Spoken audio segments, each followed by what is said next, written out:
Hello, everyone. Welcome to Inside the Birds. It's the week one edition. It is here. Finally, the NFL season is here. I'm Adam Caplan. Alongside me for the show is our great writer for InsideTheBirds.com and broadcaster, the great Andrew DiCecco. Andrew, great to see you. Great to be with you, Adam. Excited to break it all down with you. Yeah, we're actually now 48 hours away. Can you believe it? And I need to update the forecast because people yelled at me on Twitter. I got it wrong. I looked at the forecast for Wednesday in Sao Paulo, Brazil, not Friday. So high 80s on Wednesday. Friday, how about this, Andrew? Friday night, fall weather in Brazil in the 60s. So Nice. let's not hear about guys who are not in good condition, right? I mean, you can't complain it's too hot, right? That's perfect conditions for week one. You couldn't ask for anything better than that. Exactly. So week one is here, of the NFL season, a Friday night, which we haven't seen before. This is bizarre. And then you obviously have the Thursday night game, and we got that coming. And we should let everybody know. Me, Jeff, and Greg Cosell will have our pregame show. We're probably going to drop that early. We're thinking right now as we speak here Wednesday morning, or unless you're a Patreon person or member, unless you're hearing it late Tuesday night. We're probably going to drop that show Friday morning instead of waiting right before the game, so everyone could kind of learn about everything earlier. And of course, Greg will be with us with that new pregame show, our new revamped pregame show. We're looking forward to that. That's going to be great. And nobody sees tape more than Greg. In fact, Andrew, I would argue even general managers don't watch more pro tape than Greg, which is hard to believe. Well, just based on Greg and the conversation that Greg and I have had, I would have to agree with that. And you both are rock and rollers, right? Do you guys talk rock and rolls? We bonded at the combine with he's a big Van Halen guy, and he knew a lot of the '80s ballads that I like from those '80s hair bands. So I'm just going to ask you that. Do you know which bands he liked? Greg Cosell was a big LA Guns fan. He liked White Lion and obviously Van Halen. And then he saw me a few days later at the combine. He goes, "How you doing? You still running with the devil?" The things you learn about Cosell, you didn't know that he's always a big Warren Zevon fan, but that's great. So yeah, here we are, week one, and boy, the transactions never stop. Let's get to them, and I have we have some intel on one of them, and then there was kind of an interesting little side note on one of these. But so one of they made two practice squad transactions in terms of releases. One was not a surprise. One was, and we'll explain that. So Kevin Fulch was released. Andrew, did you have a chance to speak to him? What did he say earlier this week before he was released? Didn't have a chance to speak to him, but the word I got was that he was shocked when he was brought back. He's a hard worker, and he didn't have a lot of time really to impress the coaches, but I thought that was a good testament to what he did show because he showed up late through camp. He's on 3 different teams, undrafted free agent from New Haven, but it was a short-lived stay, at least for now. So we'll have to see how that goes. They had 5 tight ends, Adam, on the 69-man, 70-man roster. Yeah, so right now on the practice squad, they still have Jack Stoll, who just re-signed or came back because the Giants cut him and he cleared waivers, so he went to the Eagles practice squad. And E.J. Jenkins. Now, tell us about E.J. Jenkins. You and I haven't spoken in a while here. You saw him right up and close in training camp. What were your thoughts on him? Yeah, and I had a chance. I briefly caught up with him the other day, just letting him know. I noticed that he was playing a lot faster as the summer progressed. His blocking has really improved. But what I saw from him, Adam, in the spring, you saw a natural receiver, which is that was what he played through college. But you saw his ability to run routes, create separation at the top. But you wanted to see when the pads came on, was he able to acquit himself as a blocker? And I thought that he really did. And that was apparent as the summer wore on. And he talked about working with tight ends coach Jason Michael on honing that area of his game. Back in March, he was working with Kenny Pickett in Florida, which makes a lot of sense because in the spring they had the timing down on those back shoulder throws. So I thought that he really positioned himself well to make the roster. But ultimately, as I talked to you and Jeff, I didn't believe that he was one of the best 53 players, but I still think he should be playing or could be playing on Sundays once everything really comes together. Sure, and the big thing for him is going to be blocking. He's a converted receiver out of Georgia Tech. Spent a little time with the Jets and then also the Raiders practice squad briefly, and now he's obviously with the Eagles. And then when you look at the other move, now this kind of surprised me only because they brought him back to the practice squad after he cleared waivers. But that was Caden Stearns. Andrew, what do you think about them releasing him? Perhaps it's more like we'll see you later because maybe he's not exactly where they want him to be physically, and they know that there's not really a team out there that's going to, be clamoring for his services right now. But I think that having him for those 3 weeks, you're able to kind of onboard him into the defense. He has an idea of what the Eagles are looking to do, and then it also could be an indicator that Sidney Brown isn't too far away. I have to think that after 4 weeks, he would be eligible to return. Or like he seems primed and ready to go now, but I think that he could factor in to that equation. Yeah, and understand on the practice squad, players are not subject to waivers. Their contracts terminated, and they're free to sign with anyone. As a matter of fact, this rarely happens, but when you're in a practice squad, it's like being a half free, of a free agent. You could actually visit another team when you're a member of another team's practice squad. It's kind of cool. Rarely happens, but the guys they signed, very interesting. So for everyone who want to know, well, how are the Eagles going to replace Jack Driscoll? Well, they're going to bring him back. They re-sign him, who's a backup guard right tackle. And Kyle Phillips, so I liked out of UCLA, the fifth rounder in 2022. Well, we've got intel on him. So what do you think of these the Eagles bringing these two guys in? So Kyle Phillips is interesting. He only has 23 catches. He can help you in the return game, but they already have somebody in that capacity that can help you in that capacity, Britton Covey. Similar dimensions. He's about 5'11", 190, so a little bit bigger than Britton. But I liked him at the Senior Bowl, good short area quickness, but he's just very small, Adam. And I don't think he was ever really able to put anything together because he's gotten injured throughout his career. I personally don't think he's a better receiver than Britton Covey. I've seen Britton play. I've seen him through camp. I've seen what he's able to do when he gets his opportunities. But he's an interesting player because you get him on the practice squad. He gives interesting looks for the scout team, Sure. and you're able to kind of see what you have there. I mean, it's a 2022 fifth round pick, so maybe you're able to kind of refine some areas of his game and see what you have. But Jack Driscoll to me was the more interesting of the two signings because you already had Brett Toth, you have Nick Gates on the practice squad, but now you're getting somebody who gives you right tackle and guard primarily versatility. It really just makes you stronger in all areas because they already have Kennard who can do that. So I think bringing back a familiar face who gives you a competent level of production and has some experience is probably the way they were leaning. Yeah. So what happened with Kyle Phillips is that he got caught up in numbers game. He was also drafted by former general manager, it was John Robinson with the Titans. So this staff, the coaching staff and the front office staff, they weren't around when he was drafted, but they were around when Jaquan Jackson was drafted, who's a sixth rounder of Tulane who beat him out. In fact, when I was there 2 weeks ago, in fact, Jackson had maybe his best day of practice, one of the two practices against the Seahawks in Nashville. The word I got then is Jackson pulled ahead of Phillips, and Phillips, who's been on IR 3 times, he kind of fell behind, and they made a decision they were going to go with Jackson over him. They're actually good. The Titans actually have 6 receivers on their roster, but Jackson was the one who beat out Phillips. And Phillips also has very small hands. They're smaller than 9. He also didn't run really well. His official time at the combine was 4.58 2 years ago.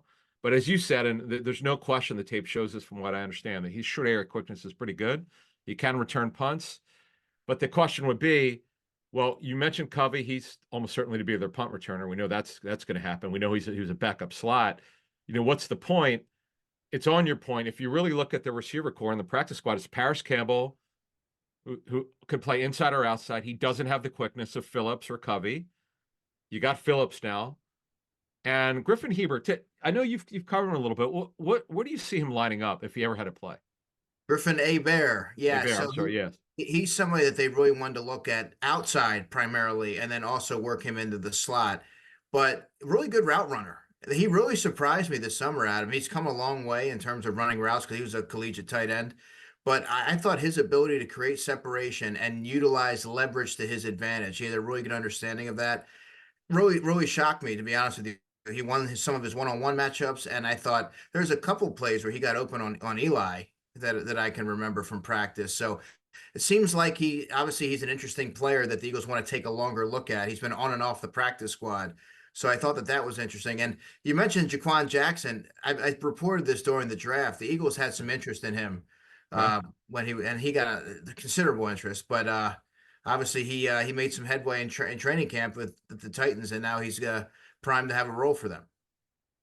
So yeah, I should know better. Being that he went to Louisiana Tech, yeah, definitely Hebert, like Bobby Hebert, the former Saints quarterback. So yeah, and Driscoll's back. He's got positional versatility. It's a guy they know really well. They drafted him in 2020, and the reason we reported at the time, Driscoll felt that based on numbers, he had no chance to ever start here.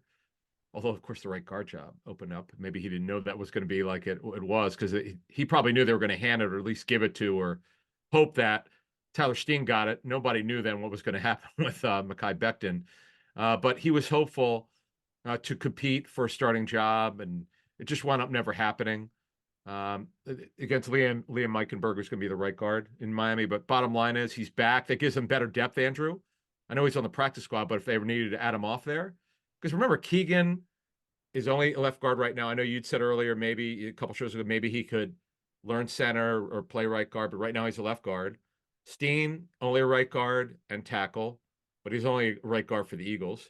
He's coming off an ankle injury. And Darian Kennard, okay, yeah, we know he's kind of like Driscoll. He could play right tackle or guard, but you like to call somebody up off the practice squad if you need to, because quite frankly, right now you've got Nick Gates right now as a backup center.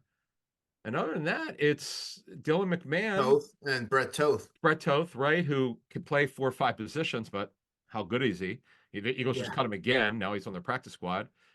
Who's been through a lot of injuries in his career. You can never have enough depth. The Eagles have known this. They've learned this on the roster over the years. 2017, not that they lost Jason Peters, as we know, and Big V filled in. You just can never have enough players who you know and know your system. So, And by the way, they have Fred Johnson as well. I think Fred Johnson may have even started as a guard with the Bengals, if I'm not mistaken.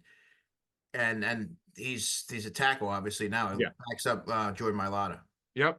So they've helped their depth. That as for the look team on the practice squad, they could use Kyle Phillips, who you never know if he could stay out of his own way with injuries. He's been on IR 3 times. You never know if they need him. So that's going to be interesting. Those are the transactions.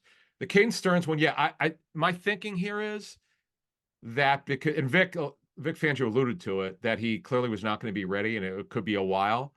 Why take up a practice squad spot when the guy's not going to be ready anytime soon, and just let somebody else take it? And quite frankly, Driscoll, if he's ever needed, he'll be ready to go. He's healthy.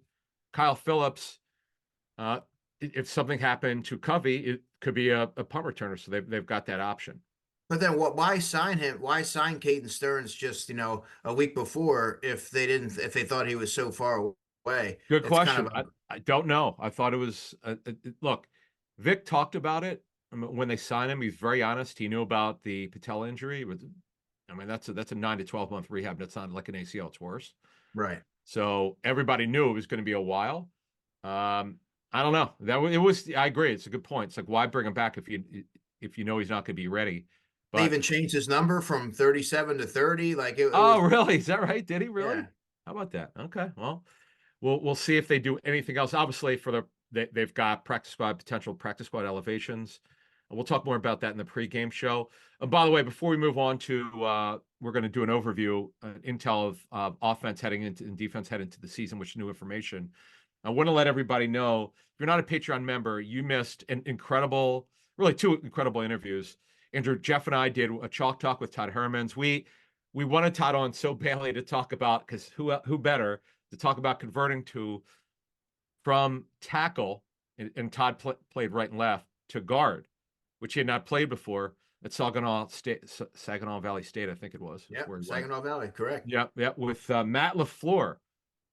I think Todd was a teammate of his, but with Todd being a little bit younger, maybe. But bottom line is, Todd talked about it. He gave great insight, and he knew a lot about Becton. The challenges of, particularly when you're tall. Becton's maybe an inch and a half taller. Todd's about 6'6" plus, and losing weight. And Todd, by the way, has lost a ton of weight. Yeah. But losing weight, and it's funny because Todd's told this before in terms of, okay, do you want me to put on weight because you want me to play inside? Want me be more stout, or do you want me to lose weight? And the challenges of that. And with Becton, by the way, he lost 50 pounds. He was over 400 pounds, I was told, like 3 years ago, Andrew. And What you saw him in training camp? I mean, you were at every single practice. What did he look like to you? I thought he looked more natural transitioning inside than I expected. And you see the athleticism, you see his movement ability and his power.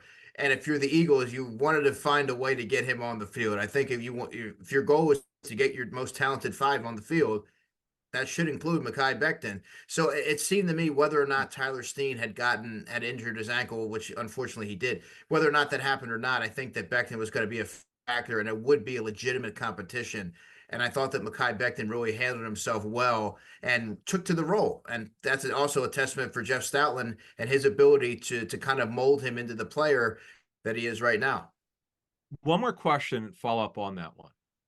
Before Steen got hurt, give us a little bit of training camp. I know it was early, but more importantly, OTAs. I know it's not physical, but did you feel like after watching him in OTAs and a little in training camp before he injured that ankle, then he injured it again? Did you feel like he was on the right path? I wasn't overly convinced. I thought that I wanted to see what he was able to do when the pads came on, Hmm. but based on just the little that you're able to glean from OTAs and minicamp, I thought that it would be a competition, and so much so that when we got to early June and everything had wrapped up, I was convinced that Mekhi Becton was going to win out just based on talent, and I just didn't know how Steen was going to be able to hold up inside when you're playing in the phone booth, when you have to be able to handle the physicality and the power from these interior linemen. I just wasn't convinced enough based on what I saw. And Stout had Big V do it. He played tackle and guard. In fact, Big V signed that 10 million a year contract to play guard inside for the Lions. That was interesting when he did it. So look, the Eagles have a history of taking guys who are tall, and they've had pretty good success. That they don't get it always right, but for the most part, they have. And you got to give Stoutland credit. I mean, when he thinks something could happen, as someone who used to work for the personnel department told us, and when I ran into this guy on my training camp tour, he goes, "When Stout thinks he's right about something, look out, it's going to happen." And here we are. Mekhi Becton is your starting right guard. Who knew when they signed him? When Mosher had the point, Jeff heard that they were going to cross train at guard. I remember saying to him, I said, "What? Becton at guard? Really? Okay." I don't ask who his sources were. I was like, "That's crazy." Here we are. Who knew? That he'd be their starting right guard, and hopefully he'll hold up for their sake. So, Well, that's the thing. You mentioned something really interesting there, Adam.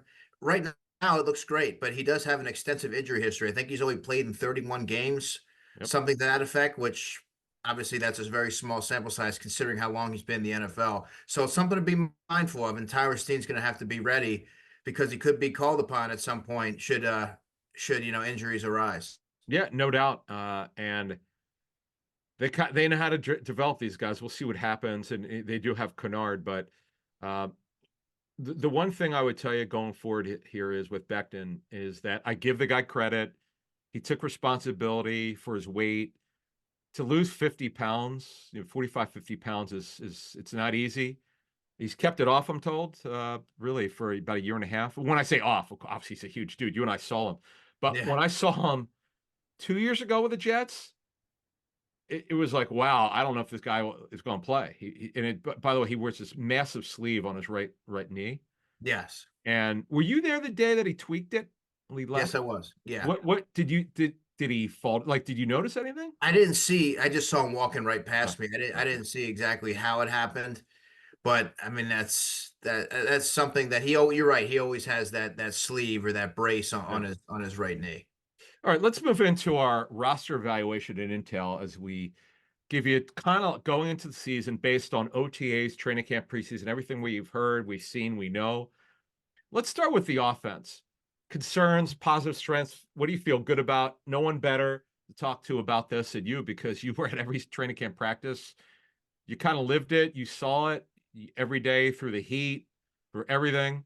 Let's start on offense. What are your concerns? Let's start with that heading into the season.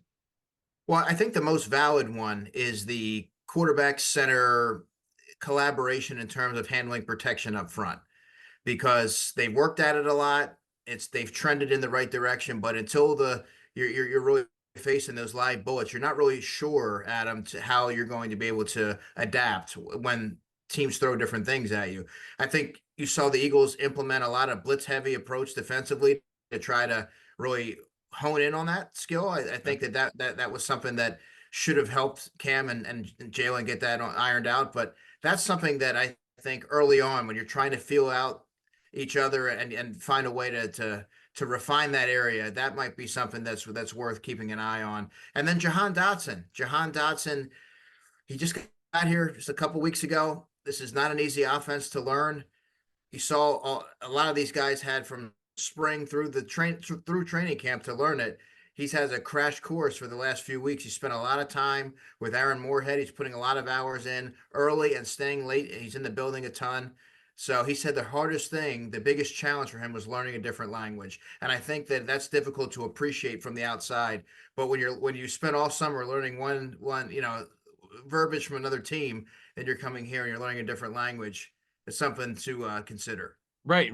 In fact, go back 2 years. So they had the scheme, the final scheme under Ron Rivera, and then Dotson's got to learn another one, right?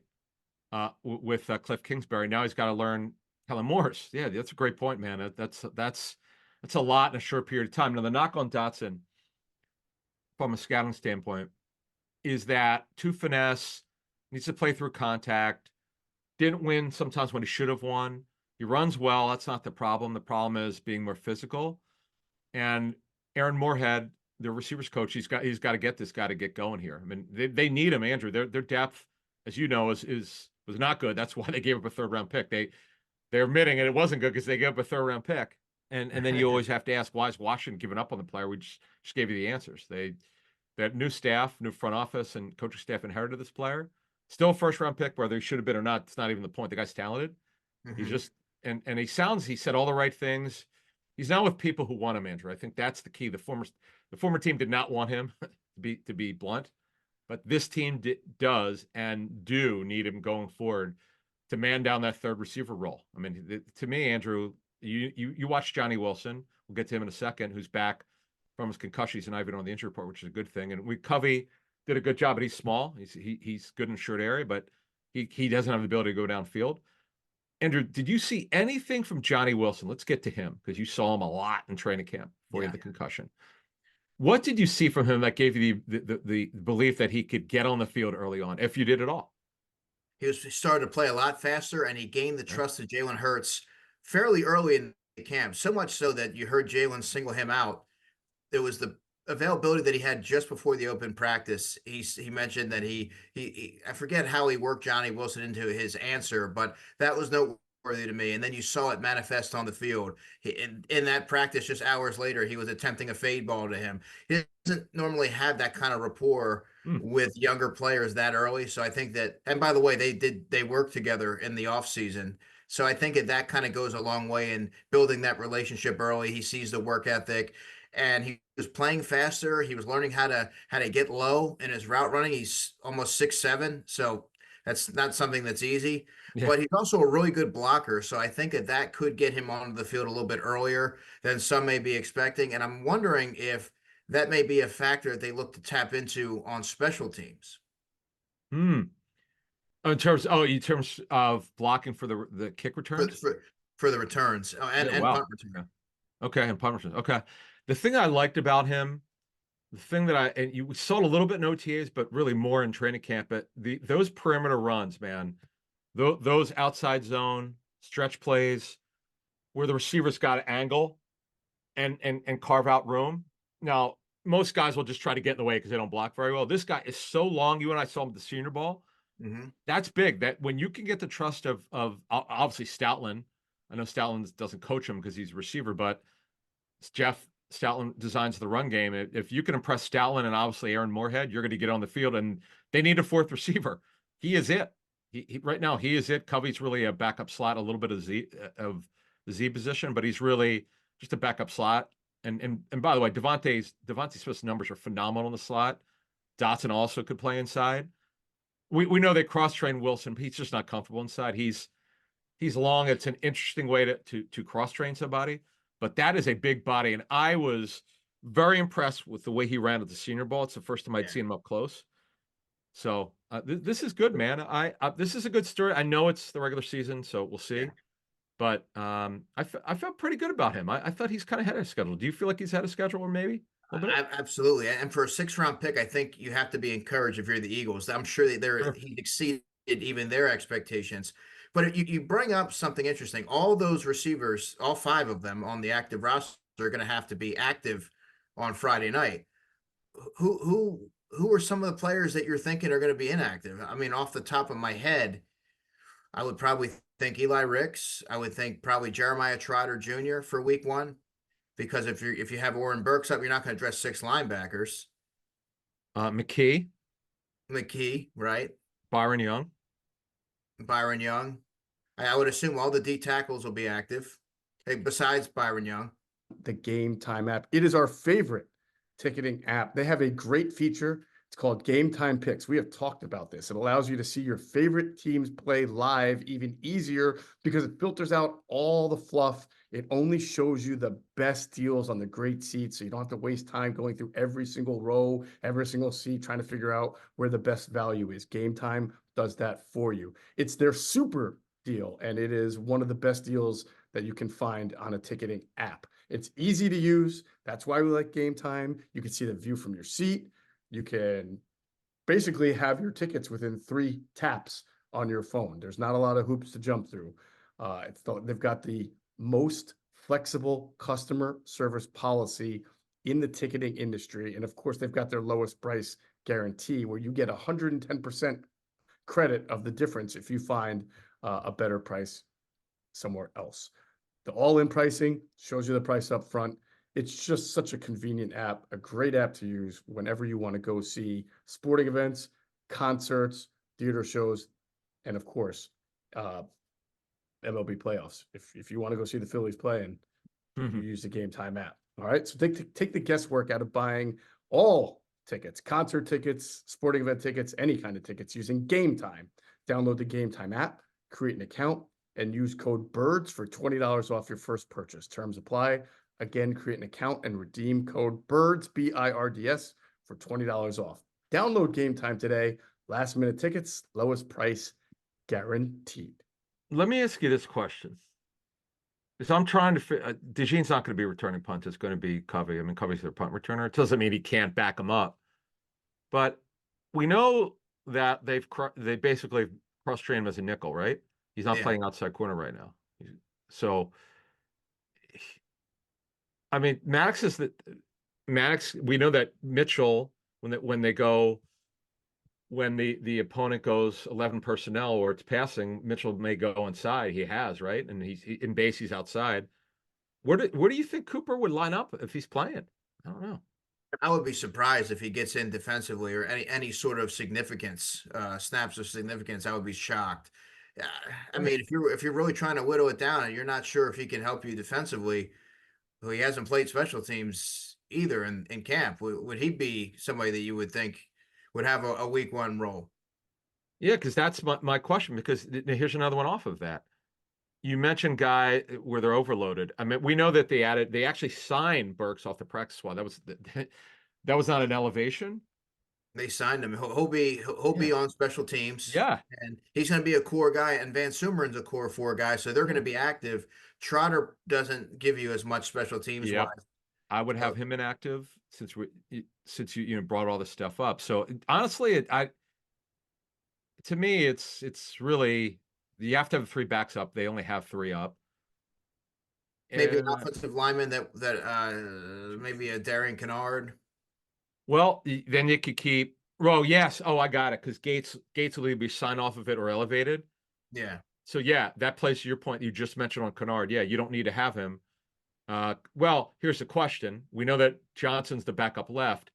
Did they feel like Steen? Did you see Steen take any right tackle snaps? I didn't see any. I didn't see that at all. Well, who's the backup right? And they wouldn't have done that anyway during camp because they were trying to really shoehorn him in at right guard.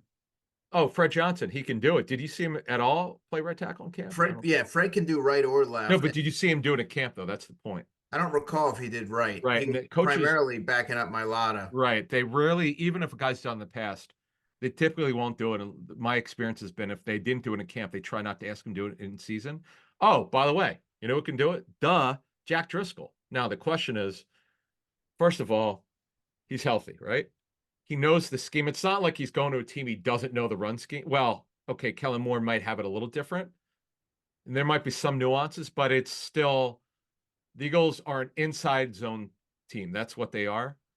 Like where Jack was, and Jack actually talked about this with their media.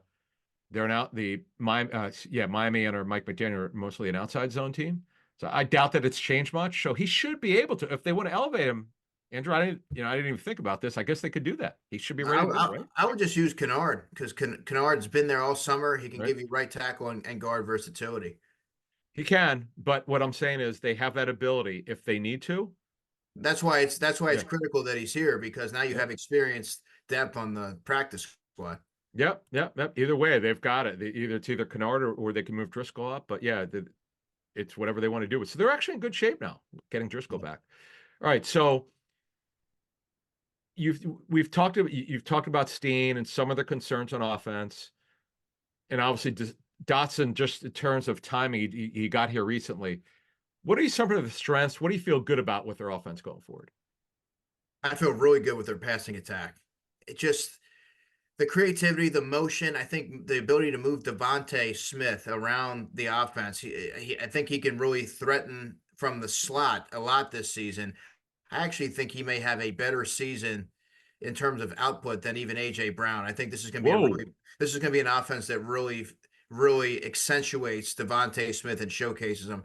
AJ is going to have a big season as well, but I think Devontae, this is going to be one of his probably a career season for him. In terms, is it just this? Is it scheme related? Because I know you're a big fantasy guy like me. How you feeling this one? Are you feeling like they're using him? You see, they're at least in see? training camp, they're utilizing him as a 3-level threat. But I think the ability to move him around, and I think obviously AJ is going to garner a lot more attention.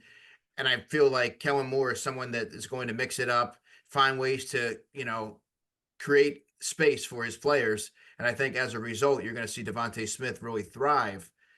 That's also not to say that Dallas Goedert's not going to have a nice season as well, because if history is any indication, the tight ends are going to be utilized in this offense, where last season I thought there was not a lot of creativity. The routes were shorter and they didn't really allow Goddard to take advantage of what he's really good at, which is creating yards after the catch, even getting vertical on occasion. Yeah, it was an odd offense last season. It's just it was not comfortable. It's what did Sirianni call it? Stale. Stale. Yeah, and very, other teams very compressed. Yeah, and other teams were not as kind. They were pretty rough on Nick's offense, his scheme. To be honest with you, and it certainly was going to be junked. And now you've got one that's very vertical. With the Chargers, that was his plan last season, I'm told, but got junked when Mike Williams got hurt. Then Keenan Allen got hurt, but really Mike Williams is the designated non-route runner, and Quentin Johnston was not ready.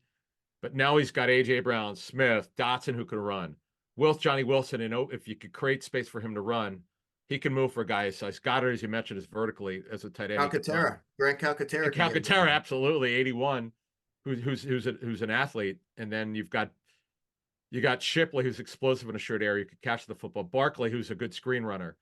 This thing could look awfully nice, man. When you talk about positives and strengths, I know the 22 offense was unbelievable, particularly Hurts downfield, which is ridiculous. It was just ridiculous. It was an air raid offense. But in terms of throwing the ball downfield, do you feel like they've got enough and based on what you saw in training camp, as I throw it back to you, do you think this could rival the 22 offense if everybody's healthy? I think it'll be better. Really? Wow. I do. Why? I think it'll be better because I think you're going to see them involve the full gamut of weapons, and I think you're going to see a lot more creativity. And Shane Steichen had orchestrated a really, really highly functioning offense, obviously, but I think with Kellen Moore, this is all new to him. And I think when you have players of this caliber, you have to be salivating, and he's already a creative and innovative offensive mind. So I think he's going to find ways to, create spacing for guys like AJ and Devontae. But I also think you're going to see the running backs more involved than we've seen even in the 2022 season.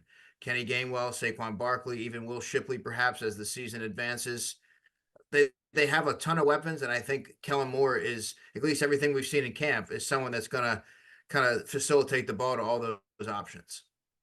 Good stuff. Couple things I would add.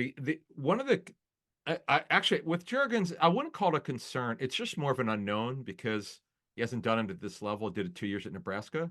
And you mentioned it was a great point in terms of the center quarterback exchange, and just they haven't done it yet. I mean, together in the regular season. So I think that's something to keep an eye on. I agree with you. This offense has a chance to be dynamic. It really does, because they really have no weakness in terms of skilled positions, receiver, really running don't. back, and quarterback. If Hurts has got everything together, and the one thing though I do have a concern with, we did not see a lot of downfield throwing in training camp. I don't quite understand.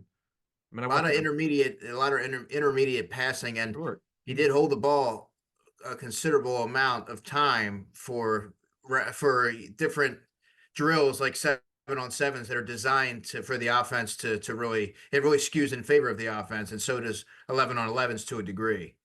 Exactly. So you saw what I saw. So that's just something we're going to keep an eye on coming out of training camp. But this offense, Andrew, now a lot of it has to do with Becton and Juergens playing next to each other and getting their timing down and communication, as Todd Herman's talked about with us on Patreon.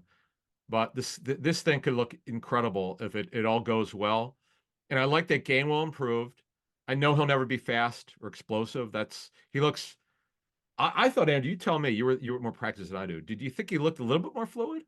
Yes, absolutely. I How thought that so? he was one of the standouts of training camp. And one of the things that he had mentioned to me is that he made trying to become more explosive a focal point in the offseason. So, Okay. I even wrote about what he did to kind of work on that area of his game, because there's not a whole lot you can do. Either you're explosive or you're not.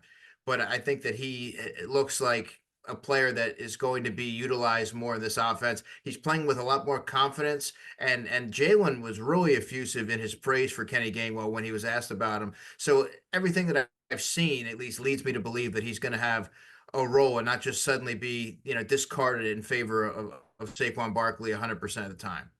Did you see? Here's a question for you, and this goes for any of the three backs. Did you see one of the things we didn't see last season were wheel routes, post wheel, angle routes? I was like, what? Because we talk about the lack of imagination. I was just stunned because we were at training camp last summer, and it was crazy how much Swift got the football. And then for whatever reason, it was like it never happened once training camp, once we got to regular season. But do you feel, based on your practice viewing, what you know, that we're probably going to see the backs catch the football?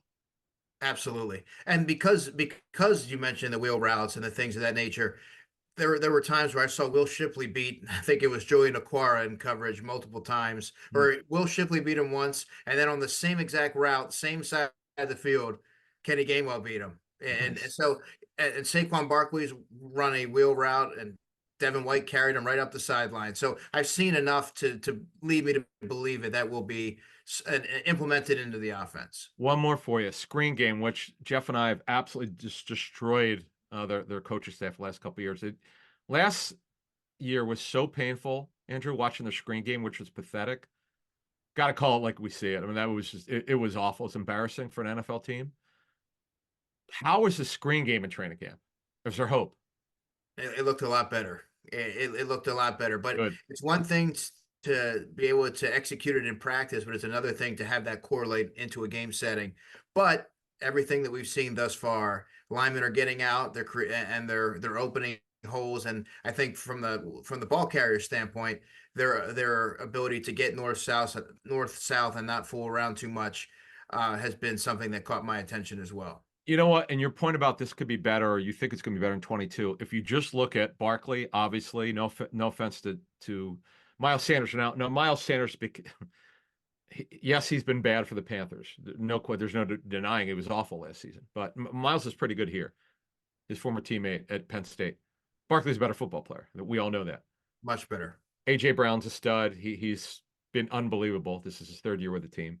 Devontae's been incredible since he was drafted. Never seen anything like this. So the guy never, like, from the day his first practice to now as an Eagle, he's, I mean, special. Yeah, Dotson, who can run.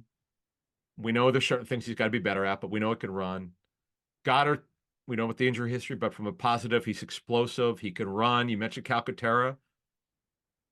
What's there not to like? It's just some injuries. injury history with a couple of these guys. We mentioned Jurgens and Becton. If everybody holds up, I'm with you, man. If these guys hold up physically, because I believe in this system, and this is quarterback friendly system. It just because it's new, as Jalen said in the offseason.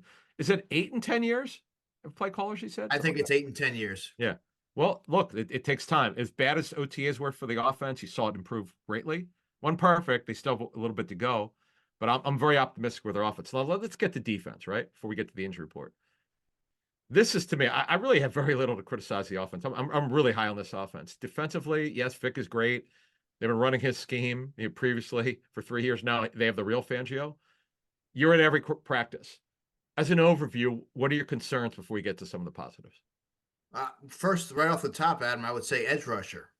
Okay. How are the Eagles going to consistently be able to manufacture pressure? I've seen spurts. There's been practices where Bryce Huff has looked dominant at times against the Patriots in the joint practice, but then there's times in one-on-ones where he gets shut down. There's too many times where you see him not affect the quarterback or affect the play. Nolan Smith's a big question mark as well. Josh Sweat had a really good summer. It's been sort of flew under the radar a little bit. So did Brandon Graham. But the two players that are going to make this work are Nolan Smith and Bryce Huff. And I think you've seen flashes, but you haven't seen the consistency throughout the summer. So that's where I have some questions. And then also on the back end, yes, they've made some great wholesale changes there. They've added Quinyon Mitchell, who is going to, by all accounts, primed for a really strong rookie season. Vic Fangio spoke glowingly about him. But there's a lot of moving parts. And sometimes it takes a couple of games to really get that communication down. And if the pass rush isn't getting home, you're now leaving a young secondary back there to potentially become exploited. So I think that those are a couple of areas that I've been keying in on. I'm not as down on the linebacker situation as some are, but that's just me. Okay, you're not. Why aren't you down on this group? Because the media's crushed them, but they have a lot of players there. What are your expectations? Well, it's kind of hard to be worse than they were last year. So that obviously it's a low bar. I understand, but I got it. what I will say is they have 6 players, all offer differing skill sets. Oren Burks, for example, 91 games, 15 starts. He played in the Super Bowl, good special teamer, and I think that there's a comfort level there that if they need to plug him in on defense, he's going to give you a competent baseline level of production. I think you've seen glimpses of what Trotter Jr. can do in terms of instincts, football IQ. He flows to the football with urgency. You like that. He's probably not going to be a factor early, but he's a player I think you can hang your hat on down the line. Devin White is when you look at Devin White, Adam, and you know that he's signed here for 1 year, not to a big ticket. He wasn't a big ticket signing, but if you're Devin White, you're going to utilize this opportunity as a springboard towards what you hope will be a prosperous or a lucrative free agent deal. This is a chance to revive your career here in Philadelphia. And Vic Fangio, frankly, is not going to tolerate any freelancing or rogue play. So I think that he's going to be fully dialed in. We know he's immensely athletic, so that's not the question. And Nakobe Dean, I feel, is the Eagles' best linebacker, most talented linebacker. Yes, the first couple of weeks of training camp, he struggled mightily in coverage. That joint practice, or the open practice rather, Kenny Gainwell had his number. But I think he's been really good going downhill, but he's showing signs of improvement in space. And he's just somebody that has a chip on his shoulder. I think he feels that he has a lot to prove. So collectively, I think you have a lot of players at the front of that lineup that have a lot to prove, and they're going to be motivated to kind of make some noise. Are we expecting Zach Bond to continue to start? I think it's going to be Nakobe, but I think Bond can be, and that's not an indictment on Zach Bond. I think Zach Bond's had a nice camp, but Nakobe's the best linebacker on this team, and I think it was only a matter of time before that really showed, like, he was able to shine. I think that they made him earn it this year. He wasn't even cleared until the last week of minicamp, by the way. So he kind of had to gradually work his way back. He's shown no ill effects of the foot injuries. And I think he's playing a lot faster and more confident. And that comes with making plays. He started stacking productive days at the end of towards the end of camp. And I think ultimately week 1, it will be Devin White and Nakobe Dean. So when we look at this group, you mentioned the concerns, with their edge rush group. To me, asking Huff to be a full-time player, is going to be tough. He's never done it as an NFL player, and we know he wasn't even drafted. It's been a great story development though with the Jets as a sub-package rusher. From the positive standpoint with Huff, what did you see? Was there something you go, "Wow, he's explosive, he's tall," like what things Plays did with you see? good leverage, good Okay. hand usage, and he is very powerful moving forward. I think he has a sturdy base, but you would like to see him become more of a consistent player rep to rep, whereas I didn't really see that from him during the summer. But there were times, quite frankly, against the Patriots, for example, that he was dominant. He had Hmm. racked up multiple sacks. He wrecked their practice. So we'll have to see if that, like, what he is in a game setting. But I think that it's fair to have some questions or reservations as to whether or not he can be a full-time player and help you to the degree that the Eagles expect him to. Defensive line, I mean, with between Williams, Davis, and Carter, Milton Williams is so underrated. He's been Very. what a story he's been for all the people wanted Lee McNeil, who's by the way been a good nose tackle for the Lions. They're happy to have him, and in all the consternation of what happened in that draft. Williams has been a great story development now in the final of his rookie deal. Do you feel pretty good that like conditioning we know about Carter and Davis, which was interesting on Carter because we'd not heard anyone talk about this before, and two coaches went on record talking about it. They were looking at his conditioning. Did you see with Carter anything that would give you an idea that he is or isn't in shape? You see anything that was alarming? With Jalen Carter, no. Yeah, I, training I camp. thought Yeah, that I thought right. he kept the same energy and motor. He rarely came off, and he had the same. He found ways to affect almost every play. It felt like he was either knifing into the backfield, getting a hand up, pursuing a play. I honestly think, Adam, that he has an all pro honor in his future in 2024. He looked that dominant, and it puts it into perspective when you watch him go against someone like a Mekhi Becton, who is an enormous human being, as you know, and he's casting him aside like there's no one there. Wow. It's the power and the force that he has. You see the special qualities. Now he's going to have to be able to maintain that throughout the season because you saw the dominance early and then it tailed off. So that's the one question that I do have. But this is a special player. Yeah, I agree. Definitely all pro. There's no question he's got a chance to do that. He's one of the most talented young defensive linemen in the NFL already. He was dominant for three-quarters of last season. It is interesting, Andrew, before we move on here and close out the defense, how the whole defense collapsed. They didn't do anything right the final quarter of the season. Do you feel like, and I know that we got a new coordinator here, mostly a new staff, most of the coaches are gone. Jeremiah Washburn's back, but a lot of the coaches are gone. Do you feel like the discipline's back? Because that's what people want to know. Can we trust this defense and these coaches?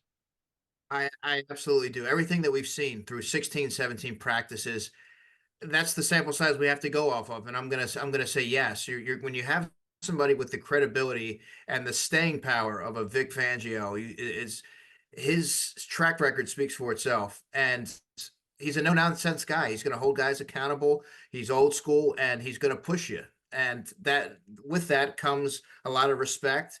And there's not going to be, I wouldn't expect to see any freelancing. And, to kind of complement that in terms of, let's say, some of his position coaches, I think someone like a Christian Parker, and I've gotten this from multiple defensive backs, the relatability that he has being just 32 years old. A lot of these players are a lot younger, so he's able to convey his messaging to them and explain the whys behind the calls. I think ultimately that's going to manifest in a much more cohesive secondary, and they're going to be operating with a lot more communication than last season. Yeah, I'm pretty optimistic on their secondary because they finally have depth. They don't need anyone else. Slay's healthy at 33 and a half. He had the knee surgery. He's doing now we got the answers of why there were some struggles. He wasn't moving as well. He's healthy. Isaiah Rogers, great story. Mitchell, obviously, so far, he's passed the tests. DeJean, we don't know about yet in terms of what his role is going to be because he was late because of the hamstring injury. Ringo had a good summer. You follow Ringo pretty closely. Yeah, yeah. Let's talk about Ringo. What are your thoughts on him going into the season? Oh, glad. Yeah. So he had a nice summer, but I thought that there were times where he was maybe a little too grabby. There's a couple. He got a lot. He got a lot. At least a handful of penalties called on him. Looked better in the games than he did in practice, in my Hmm. opinion. I thought that there were He had a lot of PBUs, pass breakups in the preseason games, and was really physical. So the one thing that the one area of sort of intrigue for me, Adam, is do you put him out there against some of the bigger bodied Green Bay receivers, Christian Watson, Romeo Dobbs? Because bigger bodied receivers, at least from what we've seen, have given Isaiah Rodgers, sometimes they'll give him fits. Now he was going against AJ Brown, but even Joseph Ngata, some of these guys are able to use their frame to get positioning. For a guy who's 5'10", 180 pounds, that can be problematic. Yeah, and Christian Watson can run, and he's 6'4". Dobbs will play some slot. Dobbs is nearly just under 6'2". Jaden Reed, who's really their main slot. Now he's not big, but he's physical. He's a really good football player. Wicks is big over 6'1". Yeah, you're right, man. They've got size. They got the 2 tight ends. This is such an intriguing matchup. I'm interested to see what this thing looks like in the end. But I would say this with the Eagles: they're so better equipped with a very deep secondary. Again, if everybody plays to their potential. You mentioned Ringo's maturation. He should be a top backup. Ricks did make the team, surprisingly. He's still here. We know he can play specials. Good length. He has good length. Length, right. And he's been a really good story development. He just doesn't run well enough.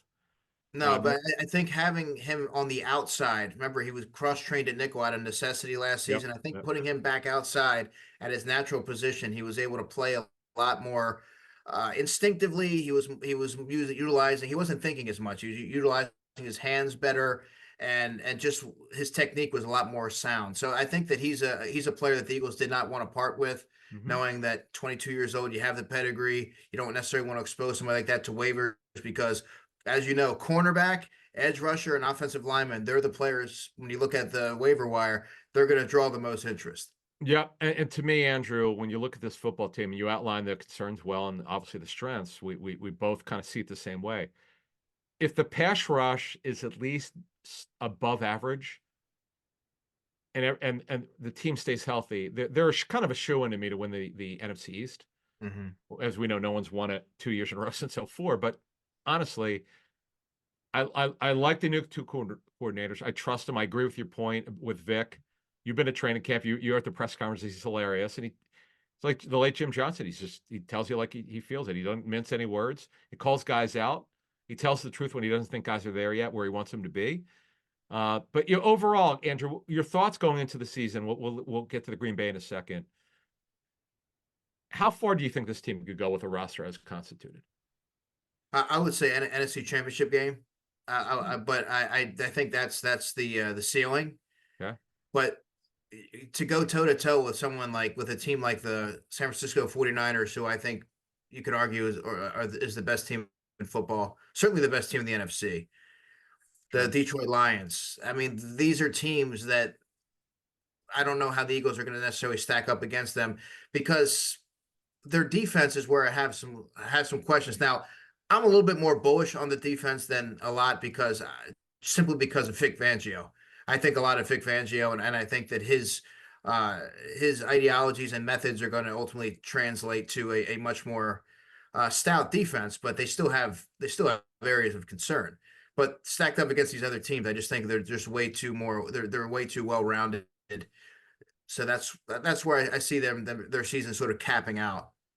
Yeah, we talk about the offense. Defensively, the positives are the 3 guys up front: Williams, Davis, and Carter. I'm very concerned in terms of Ojomo was a 7th rounder last season, barely played. I know he had a very good training camp. You feel good about that, but again, such limited playing time. Thomas Booker's been a great story. Oh yeah, it all sounds great. He showed positional versatility to play nose and play 5 and play some 3. Byron Young, who knows? The Raiders cut him. We get it. The GM didn't want him. Telesco cut him. It's his personnel control, and they had the holdover of their defense coordinator. They clearly didn't want him. Hey, it is what it is. But this guy's talented. But it's just that these guys are untested. You don't know until a guy's got to play whether the guy can play. They're going to find out because they don't have any veterans. They don't have an escape hatch, is a coaching term. They can't afford an injury. But Ojomo's been a good story. Before we get to the injuries, we don't talk about Ojomo enough. he is long. There's a lot to like about him. I get he was a 7th-round pick, but what did you see from him? Another guy who I thought had arguably one of the better training camps. I kept writing down number 97 in my notebook. What I mean by that, to take it a step further, is you see the violent hands, the ability to play with leverage, the explosiveness off the snap. He's just playing with a lot more power and aggressiveness than even last season when maybe he was trying to find his way. And it almost looks like he was Tui Pelotu was there. It was a crowded house there for that reserve role, and it seemed like he came in motivated and inspired to make some noise. And I was really impressed with his ability to affect the line of scrimmage in a positive way for the defense and find his way into the backfield. And really just it was really a hand usage thing for me. I just saw him with active, violent hands. So I thought that for being an undersized defensive tackle, which he is, he's sub 300. I thought he really acquitted himself well. And good for the Eagles to stick with Thomas Booker, who spent all of last season on the practice squad. They actually signed him the August before, and they stuck with him. And you got Clint Hurt here, and obviously give Clint Hurt credit also as well. Their new D-line coaches, who's terrific. This is a great story. Now, again, I call the offseason AA or AAA. This is now the majors. Now, if he's got to play, he's got to perform against ones. He's not going against backups. Yeah. Did you hear what Vic said yesterday, Adam, about backup nose? He said Booker can. Yeah. Well, by the way, he actually has played both. Yeah, he can do it. Yeah. But if you had to read between the lines, yeah, right. He's only like 305. Would you put him as the 4th defensive tackle? Just given what Vic's, the knowledge that we have. Well, it's all situational. Ojoma clearly is really a 5 or 7 technique. You could and 3. I'm sorry, 3, 5, or 7. You could, because Booker can play 3, 5. Yeah, maybe 7. Bob, in training camp, I remember I went over to you. I said, "There's your backup. There's your backup 3 and 5." I only need to see 2 days because of his quickness. Yeah, length. I'm like, oh, he's like perfectly built like that. Yeah, they really like Thomas Booker. Yeah, well, I was just talking about Ojomo. Then Booker, we saw. Oh, yeah. I was just talking about Ojomo being a top. That's when I came over to you early and I said, okay, Ojomo, there you go. That he's going to be it. And that was like the second day of training camp. I said, if he keeps Cosell really liked him coming out of the draft. He has really long arms. Greg loved him. There was a maturity issue, we were told, with him coming out of Texas. And yeah, he dropped to the 7th. And look, when you're a 7th rounder, you're not on scholarship, dude. You got to earn it. Right. Good for him. Good story. But again, if they're called upon, they got to perform. You're not going to know where these guys are at until they actually have to play in a regular season game. So that's it's just because they haven't been there. We'll learn at some point. These guys, the starters need a breather. My concerns really on defense or linebacker. We're talking about true linebacker. You're only going to play 2. Who could perform? That's a concern. And also, you mentioned Josh Sweat quietly had a good training camp. He's still on a 1-year deal. He's got to perform. He can't be playing for sacks like he did last year. That was just his drop off was, other teams would tell us, though they would tell us that he was dragging his leg a little bit. I'm told he's totally healthy. There's nothing wrong with him. Yeah, he looked great. He looked really good. He's got to, right, but he's got to perform now. It's the regular season. Because last year he played 828 snaps, and he clearly didn't have a ton of gas in the tank towards the back stretch. Yeah. And I'll say this, Adam, one area that is worth keeping an eye on for the defense, in which teams can look to exploit the Eagles. Yes. Are that intermediate level where right behind the linebacker, right in front of the safety, because even in the joint practice, and I mentioned this to Jeff, that's something that really stuck out. Like death by 1,000 cuts approach by Jacoby Brissett, constantly fitting the ball in over the linebacker, right in that soft spot. I think that could be the way that teams look to attack the Eagles defensively. It's a good point, man. And we saw tight ends catch the ball, certainly in training camp. So we'll see what happens. But overall, to me, before we get to the injury, I do want to ask you this other question. From a win-loss standpoint, what do you see the record being? Curious what you think. 11-6. You're right on my number. 11-6. Yeah, I've been vacillating between 11 and 12 for 2 months. And I saw, I think, 15 teams this summer. And I'm trying to, I was just trying to figure out. And then I would ask occasionally personnel people, what do you think of Philly? And it seemed like everyone I talked to agreed, like, boy, they really like the new coaching staff, the revamp, and they're very high on Vic Fangio as a great coach. But they also kept asking me, like, what the hell happened to Philly? I said, look, lack of discipline. A lot of things, yeah. Yeah, guys stopped buying in. The head coach has got to do a better job. He's got to coach his coaches better, got to coach his players better. He's got to connect. He's Mr. Connector. Well, he clearly didn't connect well enough because he I hate to say he lost the team, but he clearly didn't have control of the team. I mean, that's just, you don't lose 6 out of 7 and get embarrassed against Tampa Bay if you got things under control. I mean, I don't, it's not, I'm not telling anything that fans didn't know. Just watch the team. The lack of discipline is embarrassing. Total lack of discipline. Yeah, so it's behind them now. We'll see. I just don't expect that to happen again because of as you mentioned, Fangio and Kellen Moore's a pretty good play caller. All right, before we get to that injury report, the updated injury report, let's hear a note from our friends at Sky Motor Cars. Sky Motor Cars in Westchester is a different sort of dealership. All it takes is one look at their Highline pre-owned vehicles that people all over the country want and need. Owner Brett Schiller, make sure you don't spend a dime of your money before you purchase the car. Sky Motor Cars allows you to make all the decisions regarding your next vehicle. At Sky Motor Cars, you never have to spend more than necessary. Visit SkyMotorCars.com today or call 610-918-7225. All right, Andrew. Packers. Now, this is interesting. They are severely banged up at running back. So A.J. Dillon will not play this season. He has a neck injury. He went on IR. He went on season-ending on IR. They're actually different levels of IR, but he's on season-ending one. Marshawn Lloyd, who they want to be their number 2 back, filling in for Dillon, he was out for nearly 4 weeks with a hamstring injury. He just came back, started working. He didn't work Tuesday. He got a DNP, and their other running back, Andrew, Emmanuel Wilson, he now has a hip injury.